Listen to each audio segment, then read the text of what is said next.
जब धरेला पाजा मन हो जाला ताजा हो। अरे मायरे बड़ी आवेला माजा जब धरेला पाजा मन हो जाला ताजा हो। रोज हम के सुता के भुइया सखी टकटरा वाला गावेला सुइया सखी। रोज हम के सुता के भुइया सखी टकटरा वाला गावेला सुइया सखी।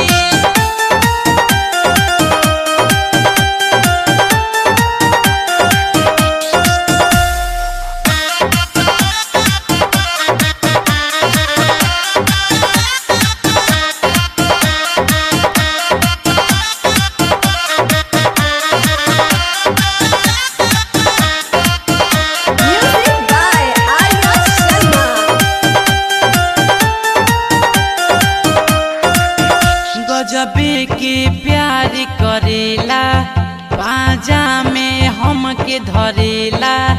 आधी रतिया रोजिया के ढेबरी में तेल भरेला। परेला नीचे ऊपर दबेला दम्बर ऊपर खूबे चलावे दम्बर जवानी की कबूतर। सोफा जैसन हमारो देहिया तनिको नाही गड़ेला। भरपूर डोज देवे तनिका बोझ देवे सखी रोज देवे हो। ओही माँ भरपूर डोज देवे तनिका बोझ देवे सखी रोज देवे हो। रोज हम के सुता के भुइया सखी टकटरा वाला गावेला सुइया सखी। रोज हम के सुता के भुइया सखी टकटरा वाला गावेला सुइया सखी। स्टूडियो गोपालगंज।